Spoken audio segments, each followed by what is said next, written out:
Apa yang telah terjadi kepada kamu di Malaysia, di Balai Ketibaan Lapangan Terbang Antarabangsa Los Angeles, LAX, sepasang suami istri terpaku. Mereka tidak mengenali wanita jelita yang berdiri di hadapan mata mereka walaupun itu adalah anak kandung mereka sendiri. Setahun yang lalu, Emily Harrison, seorang pelajar universiti dari Amerika Syarikat dengan berat badan 101 kg, telah memulakan perjalanan ke Malaysia demi sebuah impian yang mudah ingin menyarung sepasang kebaya nyonya. Namun impian itu hancur berkecai di sebuah butik lama di Melaka meninggalkan dia menangis di hadapan cermin. Akan tetapi pertemuan dengan sebuah keluarga angkat di Kuala Lumpur telah mengubah takdirnya. Ini adalah kisah tentang bagaimana bumi Malaysia dengan budaya dan kasih sayangnya telah mencipta keajaiban ke atas diri seorang gadis asing. Bab 1 impian di sebalik skrin, Emily Harrison, penuntut jurusan hubungan antarabangsa di University of California San Diego UCSD, baru sahaja menyambut musim bunga ke-19 dalam hidupnya. Dengan ketinggian 170 cm dan berat badan mencecah 101 kg, setiap kali dia melihat cermin dia diselubungi perasaan bercampur baur terhadap tubuhnya yang kian membesar. Semasa di sekolah menengah beratnya sekitar 75 kg. Namun tekanan di universiti menyebabkan berat badannya naik mendadak di luar kawalan. Di celah-celah waktu kuliah dia sering mengisi perut dengan pizza dan burger di kafeteria. Malam hari pula dihabiskan menikmati makanan Meksiko bersama rakan baiknya Caitlin. Caitlin memiliki tubuh langsing persis seorang model, dan apabila mereka bergambar berdua perbezaan saiz tubuh yang ketara itu amat menyakitkan mata memandang. Walaupun Emily sentiasa tampil ceria dan berlagak tidak kisah jauh di sudut hatinya, kerisauan semakin membuak. Detik paling menyedihkan adalah ketika dia gagal mencari pakaian yang muat di kedai pakaian biasa. Malah saiz XL pun tidak mampu membalut tubuhnya. Perasaan malu ketika memohon maaf kepada juru jual dan melangkah keluar dari kedai dengan tangan kosong adalah beban emosi yang sukar diungkapkan dengan kata-kata. Pada suatu malam ketika sedang melayari telepon pintarnya di atas katil jari Emily terhenti pada sekeping gambar. Foto itu memaparkan seorang wanita memakai kebaya nyonya berwarna merah hati dengan sulaman benang emas yang halus tersenyum manis dengan latar belakang ladang teh di Cameron Highlands. Potongan kebaya itu memeluk tubuh wanita tersebut dengan begitu elegan menyerlahkan keayuan dan keanggunan yang tiada tandingan. Keindahan itu membuatkan nafas Emily terhenti. Sejak kecil dia sering terpesona melihat pakaian tradisional Asia dalam film, tetapi gambar ini menyentuh jiwanya dengan cara yang berbeza. Dia terus menelusuri gambar-gambar lain pelancong, berjalan di lorong-lorong bersejarah, di Georgetown wanita menikmati, teh tarik di kopi tiam lama, dan pengantin perempuan yang anggun dalam persalinan songket dan kebaya. Ia bukan sekadar pakaian. Ia adalah budaya yang disarung pada tubuh. Keinginan Emily untuk memakai kebaya nyonya membuak-buak, namun dia sedar dengan tubuhnya sekarang itu hanyalah angan-angan mat jenin. Walaupun begitu, matanya yang menatap skrin tetap bersinar dengan harapan yang enggan padam. Bab 2. Keputusan yang mengejutkan. 2 minggu kemudian, Emily melihat poster di papan kenyataan University Program Pertukaran Pelajar ke Malaysia Terokai Asia Sebenar. Program selama setahun itu menawarkan penempatan bersama keluarga angkat pembelajaran bahasa Melayu dan peluang mendalami budaya tempatan. Jantung Emily berdegup kencang. Syarat permohonan ternyata tidak terlalu ketat. Dengan asas bahasa Mandarin yang pernah dipelajarinya yang berguna di Malaysia dan minat yang mendalam, Emily merasakan ini adalah takdirnya. Dia segera mengambil borang permohonan. Jika aku ke Malaysia, mungkin aku boleh menyentuh budaya kebaya yang sebenar. Mungkin suatu hari nanti aku boleh memakainya, bisik hatinya. Malam itu Emily membawa pulang borang tersebut. Ayahnya Michael 52, seorang pengurus proyek IT yang logikal, dan ibunya Jennifer 49, seorang guru bahasa Inggris duduk di meja makan.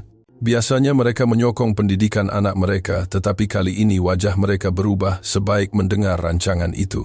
Ke Malaysia, setahun Michael mengerutkan dahi. Jennifer meletakkan pinggan dengan perlahan merenung tepat ke mata anaknya.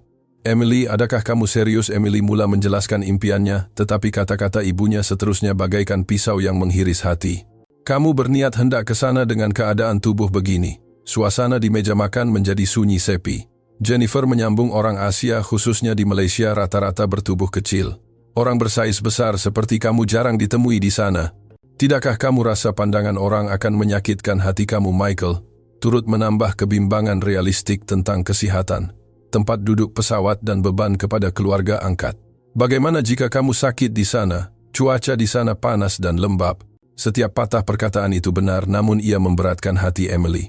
Tapi saya betul-betul mahu pergi, suara Emily bergetar. Saya mahu pakai kebaya. Saya mahu belajar budaya Malaysia. Jika saya lepaskan peluang ini, saya akan menyesal seumur hidup. Jennifer mengeluh berat. Ibu faham, tapi sebagai seorang ibu rasa lebih baik kamu kuruskan badan dahulu baru pergi. Bukankah itu lebih mudah untuk kamu? Kamu juga tidak akan rasa malu. Kata-kata itu walaupun berniat baik kedengaran seperti penafian terhadap kewujudan Emily.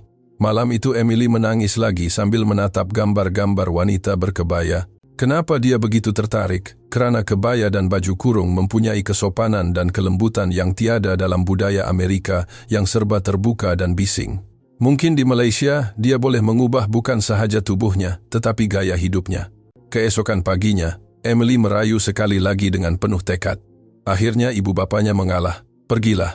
Tapi janji jaga diri dan hubungi kami selalu, kata Michael.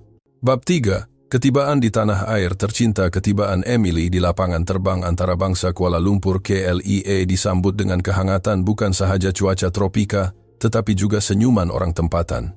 Berbeza dengan suasana di Amerika, yang individualistik, orang di sini kelihatan ramah. Di Balai Ketibaan Encik Lim 48, seorang pengurus syarikat logistik berketurunan peranakan, Baba Nyonya sedang menunggu.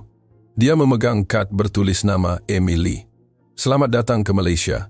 Sapa Encik Lim dengan bahasa Inggris yang fasih dan senyuman mesra. Perjalanan dari lapangan terbang ke rumah keluarga Lim di kawasan perumahan Subang Jaya membuka mata Emily. Pohon-pohon hijau merimbun, deretan kedai mamak yang meriah, dan kepelbagaian kaum yang hidup harmoni. Setibanya di rumah teres 2 tingkat itu, Puan Shuhoi, 45, istri Encik Lim, yang merupakan bekas pakar pemakanan, menyambutnya dengan apron di badan. Emily, selamat datang. Mesti penat perjalanan jauh, kata Puan Shuhoi dengan lembut. Di sebelahnya berdiri anak perempuan mereka, Mei Ling, 18, pelajar tingkatan 6 yang bertubuh kecil molek seberat 48 kg. Mei Ling tersenyum manis. Hai Emily, saya boleh berbahasa Inggris? Jangan segan tanya apa-apa ya. Seorang wanita warga emas yang kelihatan sangat cergas keluar dari dapur. Itu adalah nenek Poh 70 ibu kepada Encik Lim. Walaupun sudah berusia, posturnya tegak dan wajahnya berseri. Jemput masuk cu, katanya dalam bahasa Melayu yang mudah difahami. Malam itu hidangan pertama Emily di Malaysia bukanlah burger tetapi masakan rumah yang seimbang. Nasi putih ikan kukus halia, sayur kailan goreng belacan, dan sup ayam herba. Rasanya begitu bersih dan menyegarkan. Setiap suapan terasa penuh kasih sayang. Bab 4. Tragedi di Melaka. Keesokan harinya, Emily dan Mei Ling menaiki kereta api dan bas menuju ke Melaka, bandar bersejarah yang terkenal dengan budaya Baba Nyonya.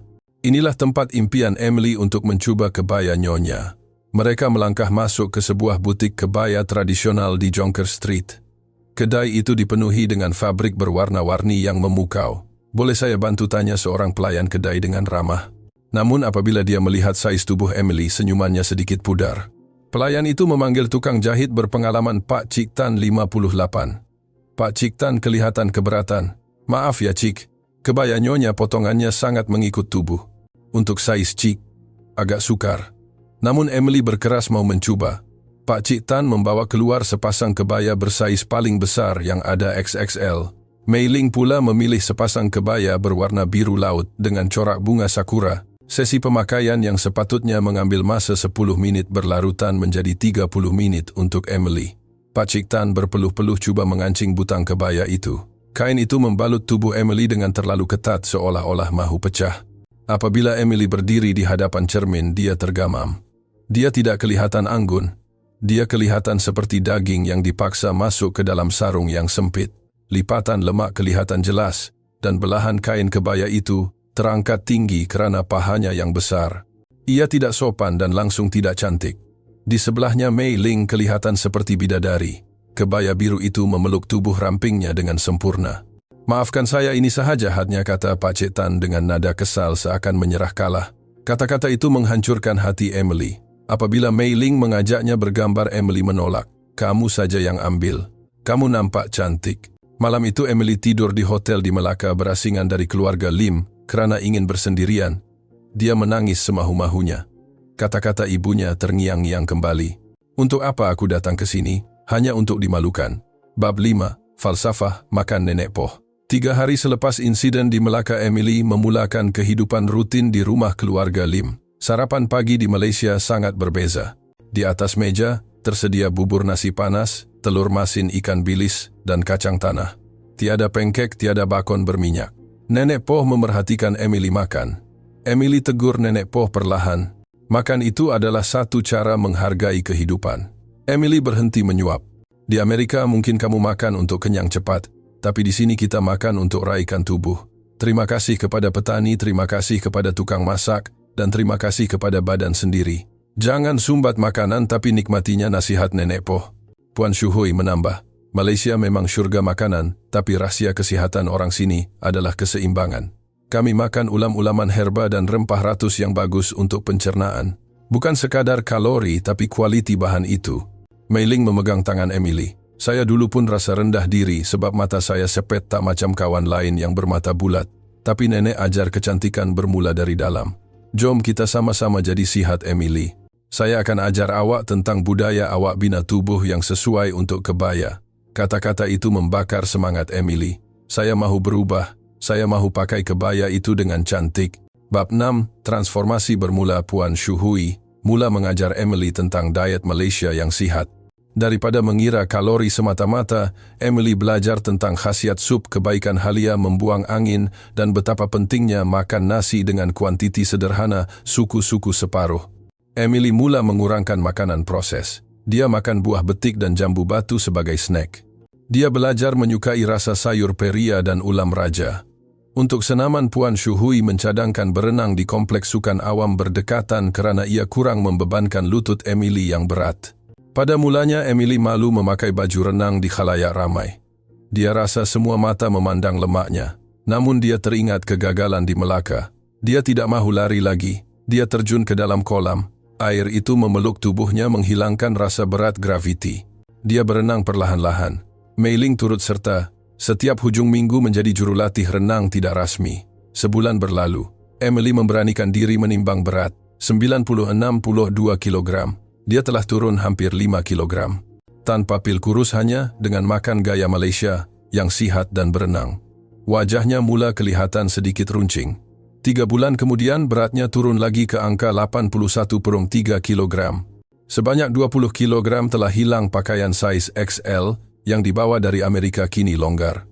Dia membeli seluar jeans baharu di pusat beli belah Sunway Pyramid dan ia muat dengan selesa.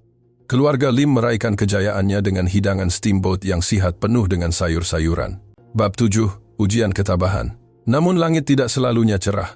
Berat badan Emily tersekat di angka 81 kilogram selama 6 minggu. Walaupun dia terus berenang dan menjaga makan, jarum penimbang tidak berganjak. Emily mula stres. Dia menerima panggilan video daripada Caitlin di Amerika yang sedang berpesta pizza.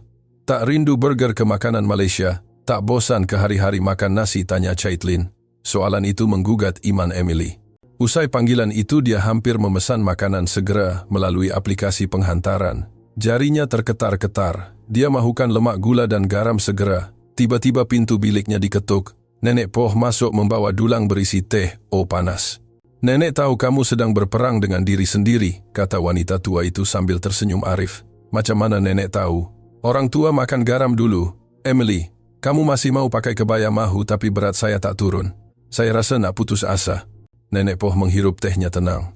Kebaya bukan sekadar baju. Memakai kebaya adalah tentang menyusun hati. Sabar itu sebahagian daripada kecantikan. Badan kamu sedang berehat sebelum berjuang lagi. Jangan fokus pada nombor, fokus pada gaya hidup. Hidup dengan tertib, hidup dengan syukur. Nenek Poh menunjukkan gambar lamanya memakai kebaya. Cantik bukan datang dari kurus, tapi dari keyakinan dan kesihatan dalaman. Kata-kata itu memulihkan semangat Emily. Dia kembali ke kolam renang, bukan untuk kurus, tetapi untuk ketenangan minda. Dia mula berenang lebih jauh dari 500 meter ke 1 kilometer. Pada bulan ke-9 dia menimbang berat lagi, 74,1 kilogram. Penantiannya berakhir. Menjelang bulan ke-10 berat Emily mencecah 62 kilogram. Dia telah kehilangan 39 kilogram secara keseluruhan. Dia melihat cermin dan hampir tidak mengenali dirinya. Tulang selangkanya kelihatan, pinggangnya ramping dan wajahnya berseri-seri. Bab 8. Kembali ke Jonker Street. Tiba masanya untuk melunaskan janji. Emily dan Mei Ling kembali ke butik yang sama di Melaka. Pak Cik Tan keluar dari belakang kedai. Dia memandang Emily dengan pandangan kosong. "Cik mau cari apa Pak Cik tak ingat saya? Setahun lepas saya datang sini." Mata Pak Cik Tan membulat. "Hah, gadis Amerika itu? Biar betul Pak Cik Tan hampir menjatuhkan pita pengukurnya. Ini satu keajaiban." "Macam mana kamu buat gaya hidup Malaysia?" jawab Emily sambil tersenyum. Kali ini Emily memilih sepasang kebaya nyonya berwarna merah jambu lembut dusty pink. Sesi pemakaian hanya mengambil masa 5 menit. Kain itu meluncur di tubuhnya dengan sempurna. Potongan di pinggang labuh kain, semuanya terletak cantik. Apabila Emily keluar dari bilik persalinan, Mei Ling menekuk mulutnya. "Emily, awak nampak sangat jelita." Pak Cik Tan mengangguk puas. "Inilah baru namanya, kebaya. Baju ini menyerlahkan seri wajah kamu." Mereka berjalan keluar ke Jonker Street. Orang ramai menoleh memandang dua gadis jelita, seorang gadis tempatan dan seorang gadis Inggris berjalan beriringan dalam persalinan tradisional yang memukau. Mereka bergambar di hadapan bangunan merah The Stadhuis. Gambar itu merakamkan senyuman paling bahagia dalam hidup Emily. Pulang ke rumah nenek Poh memberikan satu kota istimewa. Di dalamnya terdapat sepasang kebaya sutera berwarna biru gelap dengan sulaman kerawang emas. "Ini baju kesayangan nenek masa muda. Nenek mahu kamu memilikinya. Hati kamu dah cukup cantik untuk menyarungnya," kata nenek Poh.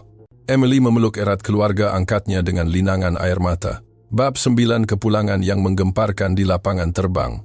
Lex, Michael dan Jennifer menunggu dengan penuh debar. Pintu ketibaan terbuka. Emily melangkah keluar dengan keyakinan baharu memakai jeans dan kemeja ringkas yang menampakkan susuk tubuhnya yang sihat. Dia berjalan terus ke arah ibu bapanya. "Hi Dad, Mom." Michael dan Jennifer memandang Emily kemudian memandang ke belakangnya mencari anak perempuan mereka yang besar. "Maaf Cik, kami sedang menunggu anak kami," kata Jennifer sopan. Emily ketawa kecil. "Mom, ini Emily." Jennifer ternganga. Beg tangan di bahunya melurut jatuh. Michael membuka cermin matanya, menggosok mata dan memandang semula. "Emily, ya Tuhan, apa yang mereka buat pada kamu di Malaysia?" soal Michael terketar-ketar. "Saya disihir," gurau Emily sambil memeluk ibunya. "Disihir dengan kasih sayang dan makanan sebenar." Jennifer menangis teresa-esak. "Maafkan ibu Emily. Maafkan ibu sebab pernah cakap perkara yang menyakitkan hati kamu dulu." "Tak mengapa, Mom. Kata-kata itu yang buat saya kuat." Dalam perjalanan pulang, Emily bercerita tanpa henti tentang nasi ulam, tentang kebaikan keluarga Lim, tentang renang, dan tentang falsafah nenek Poh. "Malaysia bukan sekadar tempat bercuti, ia sekolah kehidupan," kata Emily. Epilog kembali di San Diego. Emily tidak kembali kepada tabiat lamanya. Dia memasak bubur dan ikan kukus di asramanya. Dia menubuhkan kelab budaya Malaysia di universiti. 3 bulan kemudian, satu bungkusan tiba dari Malaysia. Di dalamnya ada gambar keluarga Lim di halaman rumah tersenyum melambai tangan di sebelah pokok orkid. Emily meletakkan gambar itu di sebelah gambar dirinya memakai kebaya pemberian nenek Poh. Setiap kali orang bertanya rahasia, perubahannya Emily akan menjawab, "Tiada rahasia ajaib. Cuma cintai diri sendiri, makan makanan yang sebenar, dan kelilingi diri dengan orang yang baik. Oh, dan sedikit sentuhan magis dari Malaysia." Emily tersenyum, hatinya kini seluas lautan secantik kebaya yang tergantung di almarinya.